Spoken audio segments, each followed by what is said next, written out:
میں مجربات کے ساتھ جڑی بوٹیوں کے ذریعے علاج کیا جاتا ہے، مکمل جڑ سے روگ دور ہو جاتا ہے۔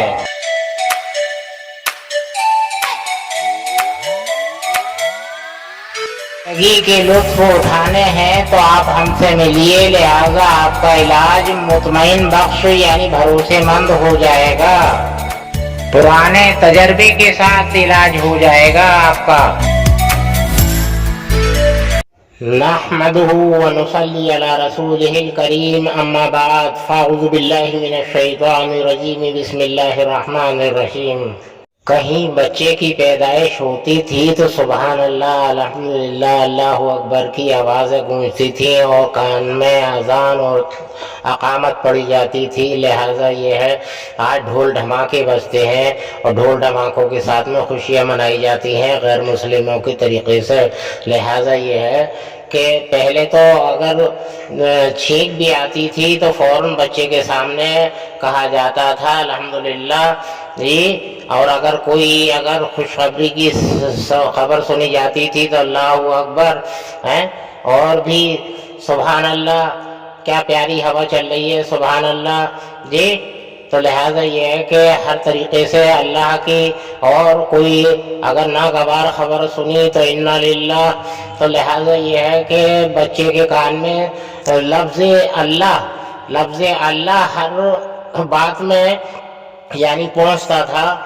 اور آج وقت کیا آ گیا ہے کہ دیکھیے گا کہ کہیں بھی اس چیز کو نہیں پایا جاتا، وہ سبحان اللہ، الحمدللہ یا اللہ اکبر یا جو بھی کلمات پڑھے جاتے تھے اس میں ذکر لفظ اللہ آتا تھا، تو لہٰذا بچے کے دل و دماغ پر، دل پر نقش بن جاتا تھا لفظ اللہ، تو لہٰذا یہ ہے کہ وہ بھی یعنی اللہ اللہ پکارتا تھا۔ اور اچھا ماں بھی اگر سلاتی تھی تو آج تو موبائل کی بیل اور جنا کیا کیا سنا کر بچے کو کہیں بچے کی پیدائش ہوتی تھی تو سبحان اللہ، الحمدللہ، اللہ اکبر کی آوازیں گونجتی تھیں اور کان میں اذان اور اقامت پڑھی جاتی تھی، لہٰذا یہ ہے آج ڈھول ڈھماکے بجتے ہیں اور ڈھول ڈھماکوں کے ساتھ میں خوشیاں منائی جاتی ہیں غیر مسلموں کے طریقے سے۔ وہ بچہ اگر بڑا ہو کر کہیں غلط افعال میں پڑ بھی جاتا تھا یعنی بگڑ بھی جاتا تھا، وہ بدعمالی پر اگر زندگی گزارتا تھا تو وہ ہمیشہ کے لیے نہیں، اس کے قلب پر نقش اللہ جمع ہوا ہوتا تھا،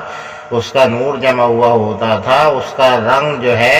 کچھ عرصے کے بعد یا کچھ اور مدت کے بعد میں یعنی ادھیڑ عمر میں یا بڑھاپے تک وہ اپنے معمول پر آ جایا کرتا تھا، نیکوکار بن جایا کرتا تھا۔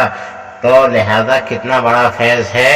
کہ وہ اس کا خاتمہ بالخیر ہوتا تھا، لہذا یہ ہے کہ ہمیں یہ چاہیے کہ ہم ایسے عمل کریں کہ ہماری اولاد کی فیض یابی کے لیے ہو۔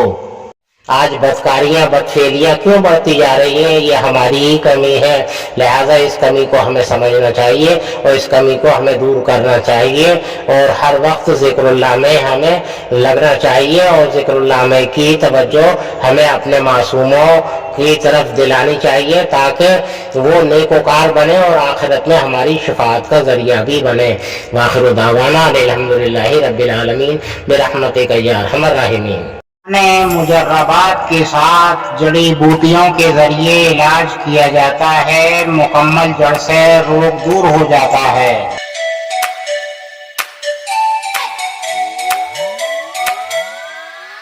زندگی کے لطف اٹھانے ہیں تو آپ ہم سے ملیے، لہذا آپ کا علاج مطمئن بخش یعنی بھروسے مند ہو جائے گا، پرانے تجربے کے ساتھ علاج ہو جائے گا آپ کا۔